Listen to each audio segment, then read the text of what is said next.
नमस्कार।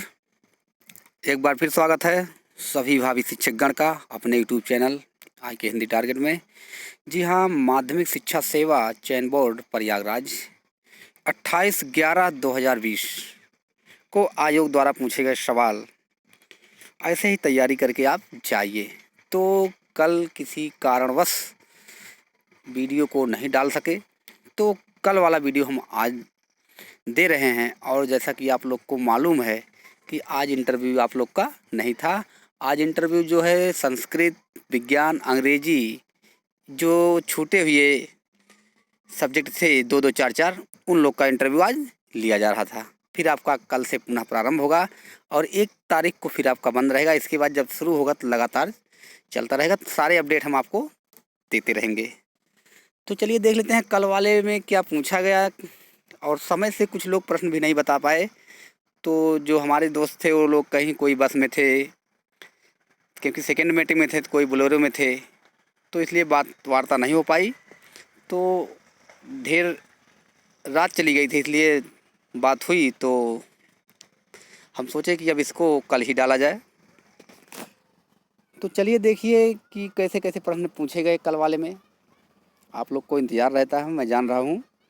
तो अब हम वो वीडियो लेके आ चुके हैं जो कल वाला पूछा गया है। आप लोग देख लीजिए। जिनका कल है इंटरव्यू वो अपनी तैयारी अच्छे से कर चुके होंगे, हम समझ रहे हैं। और जब इंटरव्यू दे के आएँ तो हम आपको बताए हैं, हमारे व्हाट्सअप नंबर पर संपर्क कर लीजिए, या तो उस पर अपने मैसेज को लिखकर भेज दीजिए, या फिर कमेंट बॉक्स में या फ़ोन वार्ता से आप बता सकते हैं अगर आप इच्छुक हैं तो। नहीं तो कोई ज़ोर ज़बरदस्ती नहीं है कि आप हमें ज़रूर बताइए, वो आपकी मर्ज़ी है, बता सकते हैं। ठीक है। तो 63 066 61 62 1 ये मोबाइल नंबर है, व्हाट्सअप नंबर है। इस पर आप बात कर सकते हैं, मैसेज भेज सकते हैं कि क्या क्या सर जी हमसे पूछा गया। ठीक है। आप बताएंगे तो आपका मन भी थोड़ा हल्का हो सकता है। तो चलिए प्रश्नों को हम लेके चलते हैं, कैसे कैसे प्रश्न पूछे गए हैं। देखिए क्या पहला प्रश्न है। रोज का प्रश्न है, वही रोज वाला प्रश्न। तो आप जब वहाँ जाएंगे तो आप कहाँ से आए हुए हैं, क्या पढ़कर आए हैं, इसको छोड़ दीजिए। ये तो नॉर्मल है, सबके लिए है। तो सब अलग अलग तैयार करके गए हैं, छायावाद युक्त तैयार किए हैं। फिर इसके बाद छायावाद युक्त तैयार किए हैं तो आपसे वो लोग अब लगातार इंटरव्यू ले रहे हैं, 20-20 लोग का, 20 सुबह 20 शाम। ठीक है। तो दोनों मीटिंग लेते लेते तो उन लोग में बस वही सब छायावाद, प्रगतिवाद, प्रगतिवाद नहीं, प्रगतिवाद, नई कविता, ये सब छोड़ के सबसे ज़्यादा छायावाद, भक्तिकाल, आदिकाल, द्विवेदी, यही सब तैयार करके जा रहे हैं। तो लोग भी थोड़ा ऊब जाते हैं। तो अगर आप छायावाद, भक्तिकाल ये सब बताते हैं तो थोड़ा हट के आपसे पूछ लेते हैं। तो उन्होंने बताया छायावाद एक तैयार किए हैं। उन्होंने पूछ लिया चलिए छायावाद छोड़िए, प्रयोगवाद के कवियों के नाम बताइए। ये तो मान लीजिए आसान हो गया। प्रयोगवाद कवियों के, किसी भी प्रयोगवाद कवि के आप नाम बता सकते हैं। तो आप जान रहे हैं सब 28 कवि हैं, जिसमें 3 कवित्री हैं और 25 कवि हैं। तो एक तार सप्तक में 7 कवि हैं, सबको आप लोग को मालूम है। तार सप्तक का समय क्या है, तो आप तार सप्तक का समय सब देख लीजिएगा। तो हाँ, एक बात और कि तार सप्तक का समय आपसे पूछें कि कब है, तो आप बिल्कुल आपको बताना है 1943। वहाँ जाके 43 ना कहिएगा। 43 कहने से क्या होगा, वो 43 जो है ये शुद्ध नहीं है, अशुद्ध है।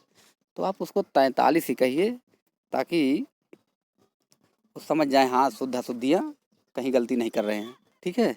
तो इतना ध्यान रहे, 43, 51, 59 और 79। ठीक है। आपसे लिखवा भी सकते हैं 79, क्योंकि बहुत लोग हैं जो मतलब ध्यान नहीं देते, बोल तो देते हैं लिख नहीं पाते। ठीक है। पूछ भी सकते हैं 79 कितने कहते हैं। तो ये छोटी छोटी बातें आप ध्यान दीजिएगा। अगला प्रश्न क्या है। मांग के खैबो मस्जिद में सोइबो, पंक्तियाँ कहाँ से हैं। आप लोग जान रहे हैं तुलसीदास की पंक्तियाँ हैं। पंक्तियाँ भी कहाँ से है, कवितावली से है शायद। ये पंक्तियाँ पूछा कहाँ से है। अगला प्रश्न क्या था। विस्मयादि बोधक चिन्ह कैसा होता है, लिखकर बताइए। विस्मयाद बोधक चिन्ह कैसा होता है? तो वहाँ एक लोग से पूछा गया कि विस्मयाद बोधक चिन्ह कैसा होता है, लिखकर बताइए। तो उन्होंने लिखकर बताया होगा कैसे होता है। आप लोग को सबको हम एक एक चिन्ह के बारे में बता दिए हैं।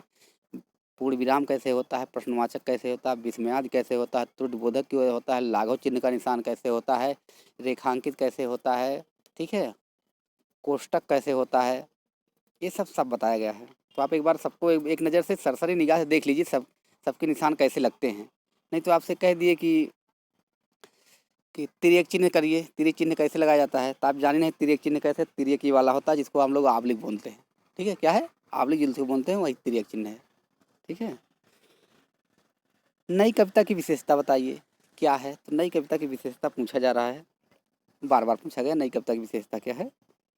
विभाव किसे कहते हैं, ये आपका प्रश्न एक रस से जरूर रहेगा। रस का प्रश्न छूटेगा नहीं, रस छंद अलंकार एकदम बिल्कुल तैयार करके जाइए, जबान पे रट के जाइए।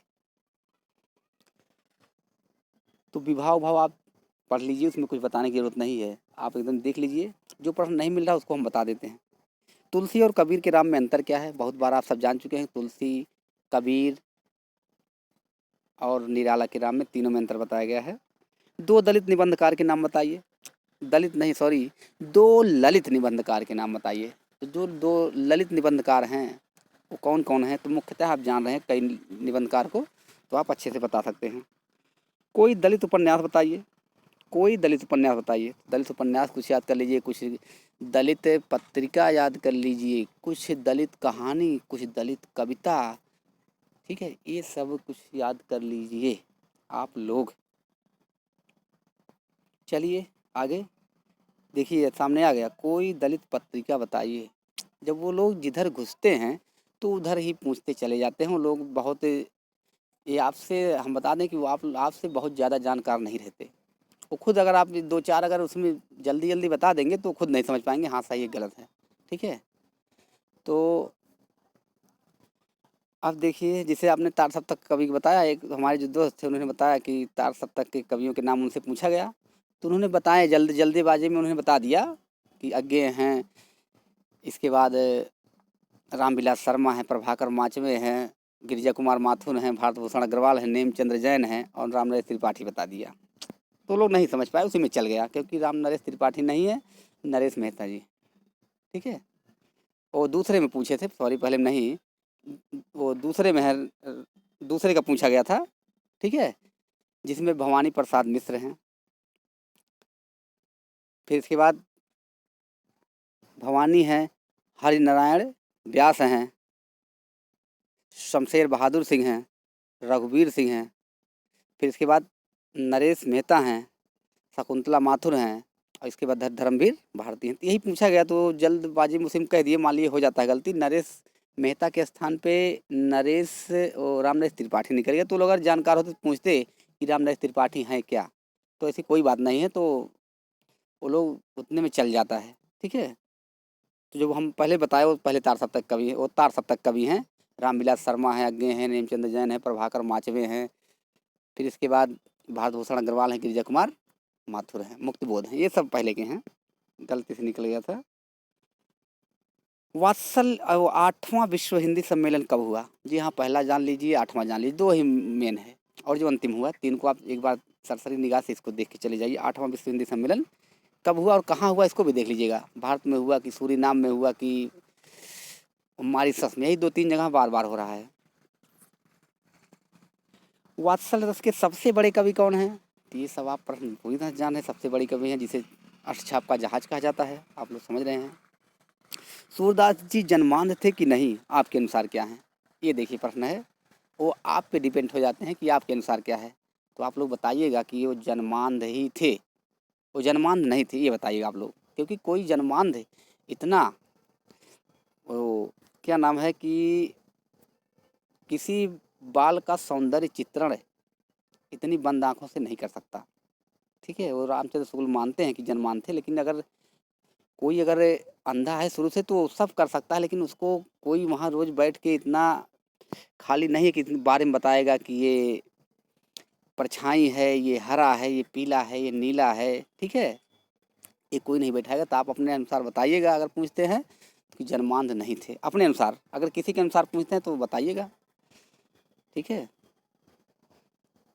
उसको थोड़ा आप समझा दीजिए कैसे कैसे नहीं, कि सर जी अगर जन्मांध होते तो ऐसे ऐसे वर्णन नहीं कर पाते, क्योंकि आप लोग उतना समझदार हो गए हैं।